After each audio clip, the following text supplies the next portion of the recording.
మళ్ళీ ఈసారి భగవద్గీత శ్లోకాలు ఇచ్చాం. బుద్ధియుక్తో జహాతీహ ఉభే సుకృత దుష్కృతే అని ఒకటి. ఉభౌ తౌ న విజానీతో నాయం హంతి నహన్యతే. ఉభే ఉభౌ సన్యాస కర్మయోగశ్చ నిఃశ్రేయసకరా ఉభకరాః ఉభౌ కరా ఉభౌ. ప్రకృతిం పురుషం చైవ విద్యనాది ఉభావపి అంటే ఉభౌ అపి అని ఉభావపి అయిపోతుంది. ఉభౌ అపి ఉభావపి అయిపోతుంది. శనయోరుభయోః మధ్యే ఉభయోః మధ్యే ఉభయోర్మధ్యే విషీదంత విషీదంతం ఇదం వచః.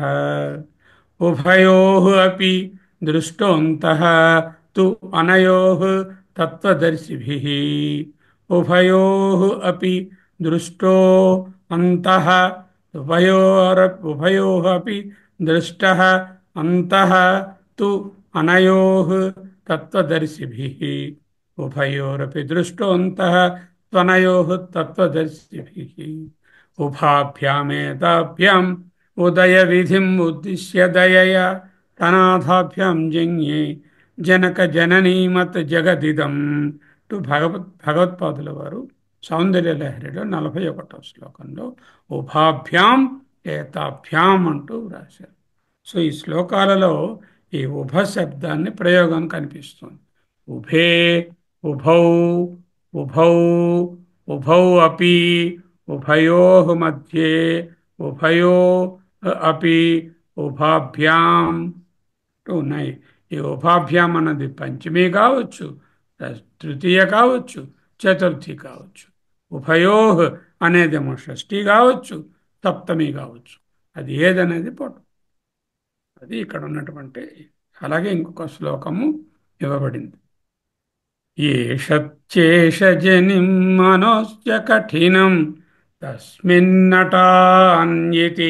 మద్రక్షాయై గిరిసీం నికోమలపదన్యాస పురాభ్యసితః.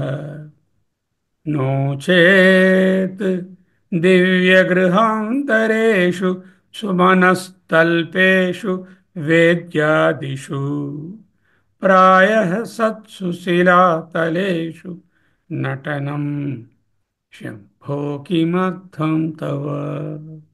బ్యూటిఫుల్ శ్లోకం. దీన్ని కూడా జాగ్రత్తగా విడగొట్టి చూడండి.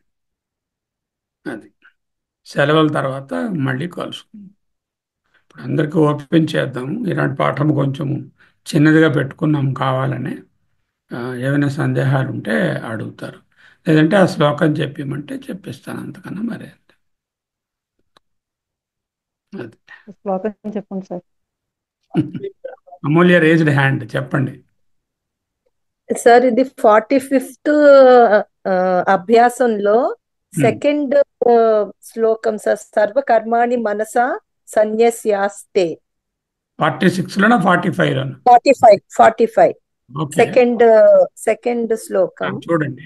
గీతా కర్మాణి సూక్తం. మనసా సన్యస్య. అందులో మనసా అన్నది మనసు చేత తృతీయ మనసా అనుకున్నాను సార్. మనసు చే, కరెక్ట్. తృతీయ. తృతీయ మనసు నందు కాదు, మనసు చేత. మనసు చేత. Thank you sir. సర్వకర్మాణి అంటే ప్లూరల్ కదా, సర్వకర్మాణి. సర్వకర్మాణి మనసా మనసు చే సన్యస్య. సన్యస్య. కరెక్ట్. మనసా అన్నది తృతీయ విభక్తి.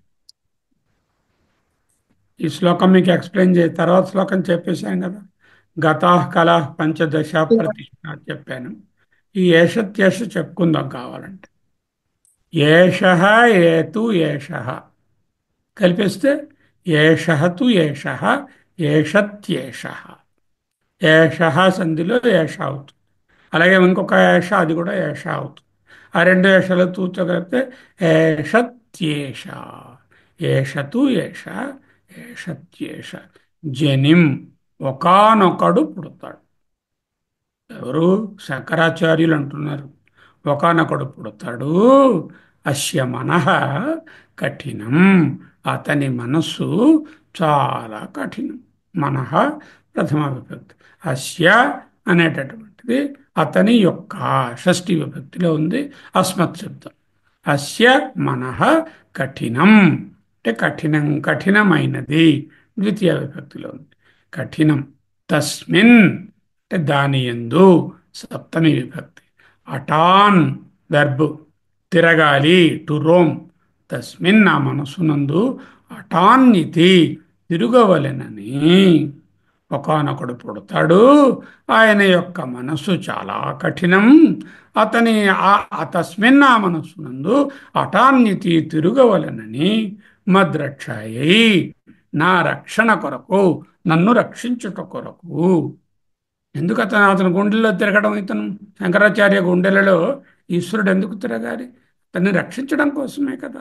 గిరిసీమ్ని అంటే కొండ అంచులు. సీమి, సీమ్న అంటే అంచు, సీమ అంటే రేఖ, సీమ్ని అంటే అంచు. కొండ చర్య, కొండ అంచుల యందు కోమల పదన్యాస. కోమల విశేషణము, పదన్యాసానికి కోమల పదం. కోమల పదం యొక్క న్యాసం అంటే వాటి తాలూకా నాట్యము. పురా అభ్యాసిత, ముందే వాటికి అలవాటు చేసి పెట్టావు, అలవాటు చేసుకున్న వాడివి అయినావు. కోమల పదన్యాస, కోమల పదన్యాసము కలిగిన శివ, నీవు పురాభ్యాసిత, వాటికి ముందే అభ్యాసం చేసి పెట్టావు. ఆ పదాలకి కొండల మీద, కోనల మీద, ఆ కొండ అంచుల మీద గెంతడం, తిరగడం, డ్యాన్స్ ఆడటం. నో చేత్, ఎది చేత్ అంటే ఒక అలా అయితే, ఒకవేళ. నో చేత్ కాకపోతే, అపోజిట్. ఎది చేత్, నో చేత్. ఇది చేత్ ఇలా అయితే, నో చేత్ కాకుంటే, ఎది చేత్ అయి ఉంటే. ఎది చేత్ అంటే ఇఫ్, నో చేత్ ఇఫ్ నాట్ అన్నమాట.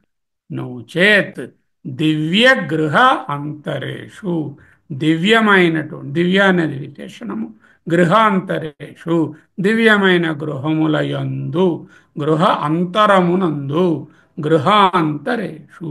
సుమనః పూల యొక్క, పూలతో చేసిన తల్పేషు పాన్పుల యందు, వేద్యాదిషు వేదికల యందు ఉండగా, ఇటువంటి వాటి యందు డ్యాన్స్ చేయొచ్చు కదా. ప్రాయ అంటే very frequently they are available to you. మనకి దివ్య గృహాలు ఉన్నాయి, సో మన స్థల్పాలు ఉన్నాయి, మంచి పూల పాన్పులు ఉన్నాయి, వేదికలు ఉన్నాయి. వాటి యందు నువ్వు డ్యాన్స్ చేయొచ్చు కదా.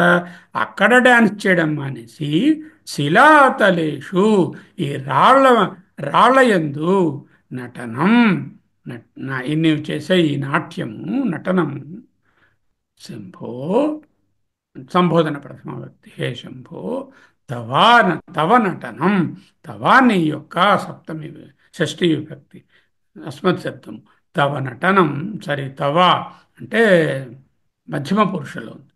తవ నటనం, నీ యొక్క నటనము. కిమర్థం తవ, కిమర్థం శంభో, ఏమి అర్థం? ఒకానొకడు శంకరాచార్యులని పుడతాడు. ఆయన గుండె రాతి గుండె, అతి కఠినంగా ఉంది, దాంట్లో తిరగాలి అని నన్ను రక్షించడం కోసం నీవు ముందే కొండల యందు, రాళ్ల యందు ప్రాక్టీస్ చేసి కోమలమైనటువంటి నీ పదన్యాసాన్ని ముందే అభ్యాసం చేసి పెట్టుకున్నావు. కాకపోతే దివ్య గృహాలు, వాటి యందు మంచి పూల పాల్పుల యందు, వేదికల యందు నాట్యం చేయాలి కానీ ఈ కొండల మీద శిలాతలేషు గిరిసీమ్ని నటనం కిమర్థం, ఎందుకు నీ నాట్యం అక్కడ చేస్తున్నావు అని ఆయన అడుగుతాడు. ఏషత్యేష జనిం మనోస్య కఠినం తస్మిన్ అటాన్యితి మద్రక్షాయై గిరిసీమ్ని కోమల పదన్యాస పురాభ్యాసిత. నో చేత్ if not, if that is not the reason, గృహాంతరే దివ్య గృహాంతరేషు సుమనస్తల్పేషు వేద్యాదిషు ప్రాయ సత్సు ఉండగా, అవన్నీ ఎక్కడ పెడితే అక్కడ రెడీగా ఉండగా, అంటే వెరీ మచ్ ఫ్రీక్వెంట్లీ అవైలబుల్. శిలాతలేషు తవ నటనం శంభో కిమర్థం. How can I interpret it? How can I comprehend? కిమర్థం, what is the purpose, what is the reason? అవును సార్, భక్తి చాలా ఎక్కువగా ఇంకా తెలుస్తోంది ఇందులో. అద్భుతం అండి, అద్భుతం. అద్భుతంగా తెలుస్తోంది. చాలా ఆయన చక్కగా. వ్రాయడం చూడండి, ఒకానొకడు అదే శంకరాచార్యులు పుడతారు. ఆ అదే ముందు శంకరాచార్యులు గారి గుండె చాలా రాయిగా ఉంటుంది. ఆ అదే రాతి అదే గుండెలో తిరగాలి. అప్పుడు నా కాళ్ళకి అలవాటు లేకపోతే ఎలాగా? అందుకని రాళ్ళ మీద, కొండల మీద, గుట్టల మీద, కొండల అంచుల్లోనే డ్యాన్స్ వేస్తాను అని ముందే అభ్యాసం చేసుకుని నీ పదాలకు అలవాటు చేసి పెట్టావు. కాకపోతే ఎంత మంచి దివ్య గృహాలు, ఇలాంటి పూల పంపులు, అలాంటి స్టేజీలు అవన్నీ ఎక్కడ పడితే అక్కడ ఉండగా వాటి మీద డ్యాన్స్ ఆడకుండా శిలాతాళేషు తవ నటనం శంభో కిమర్థం. పుడతాడు, పుట్టబోతాడు. అస్య మనః కఠినం. అతని యొక్క మనస్సు కఠినం, కఠినమైనది. ద్వితీయ విభక్తి. తస్మిన్, ఆ మనస్సునందు, అటాన్యతి, తిరుగవలెను, సంచరించవలెను, తిరుగాడవలెనని, మద్రక్షాయై, నన్ను రక్షించుట కొరకు, ఏ యదృక్షాయై అని ఉంది కదా, రక్షించుట కొరకు చతుర్థి విభక్తి. గిరిసీమ్ని, కొండ అంచుల యందు, కోమల పదన్యాస పురాభ్యాసిత. పురా ముందుగానే, పురా ప్లస్ అభ్యాసిత, పురాభ్యాసిత. నీ కోమలమైన పదన్యాసము పురం ముందే అభ్యాసం చేసి పెట్టుకున్నావు. నో చేత్, యది చేత్ అంటే ఇఫ్, నో చేత్ ఇఫ్ నాట్, ఇతి చేత్ ఇందువలన, నో చేత్ అంటే if not, if that is not the reason, దివ్య గృహాంతరేషు సుమనస్తల్పేషు వేద్యాషు ప్రాయత్సత్సు, వెరీ ఫ్రీక్వెంట్. ప్రాయ అంటే ఫ్రీక్వెంట్. ప్రాయత్సత్సు, ఫ్రీక్వెంట్గా ఉండగా ఏమున్నాయి? దివ్య గృహాంతరాలు ఉన్నాయి, తల్పాంతరాలు ఉన్నాయి, తల్పములున్నాయి, వేదికలున్నాయి. వాటి మీద నాట్యం చేయలేదు కదా నువ్వు. ఎక్కడ చేస్తున్నావు? శిలాతలేషు తవ నటనం, తవ నీ యొక్క, అంటే మధ్యమ పురుష, పుల్లింగము, ఏకవచనము, ఉమ్, షష్ఠీ విభక్తి. తవ నటనం, షష్ఠి. ఏ విభక్తి. శంభో, హే శంభో, హే అనేదాన్ని సంబోధన. కిం అర్థం, కిం అన్నాడు, కిం శబ్దం కదా, కిం శబ్దంలో కిం అన్నట్టుంటే అర్థం, ప్రయోజనం. ఏమి దాని meaning? What is the purpose of dancing on these racks and the end of those edges of those big big mountains? What is your dance like? Very frightening to me. ఎప్పుడు పడిపోతావో నాకు భయంగా ఉంది. హాయిగా దివ్య గృహాంతరాలలోను, సుమన స్థల్పాల మీద, లేకపోతే వేదికల మీద డ్యాన్స్ చేయొచ్చు కదా. ఈ శిలాతలేషు నటనం, తవ నటనం శంభో కిమర్థం. ఈ ప్రాయ సత్సు చెప్పండి సార్. ప్రాయ ప్రాయః అంటే ఫ్రీక్వెంట్లీ అని. సత్సు ఫ్రీక్వెంట్, ప్రాయత్ సత్సు, ఉండగా, ఫ్రీక్వెంట్లీ ఉండగా, ఫ్రీక్వెంట్ అయి ఉండగా. ఇవన్నీ ఎక్కడ పడితే ఉన్నాయి కదా, గృహాలు ఉన్నాయి, తల్పాలు ఉన్నాయి, వేదికలు ఉన్నాయి. అభిమానేసి ఎంచుకుని కొండ చిగుర్లకి, రాళ్ళ మీద, బండల మీద ఏమిటయ్యా నువ్వు నీ డ్యాన్సును? పడిపోతావు మళ్ళీ, చూసుకో అన్నట్టుగా భావిస్తుంది. సార్, ఈ కోమల పదన్యాస అంటే ద్వితీయ విభక్తి వస్తుందా? కోమల పదన్యాస అన్నట్టు, కోమలమైనటువంటి పదన్యాసం, పురా అభ్యాసిత. కాదు, పదన్యాసమును అని వస్తుందా ఏంటి? కోమల కోమల పదన్యాస అంటే కోమల పదన్యాసము కలిగిన వాడు కదా, పురాభ్యాసిత, ముందే అభ్యసించిన వాడైనాడు. అవునంటే అదే కోమల పదన్యాస అన్నది ద్వితీయ విభక్తి వస్తుందా అని అడుగుతున్నాను. న్యాస అని ఉంది కదమ్మా. అవుదా? అదే తెలియలేదు. అంటే పదన్యాసమును అన్నట్టు అనుకున్నాను. అభ్యాసము గల, అభ్యాసం ఉన్నవాడు, పురాభ్యాసం ఉన్నవాడు, కోమల పదన్యాసం ఉన్నవాడు అంటున్నాం కదా.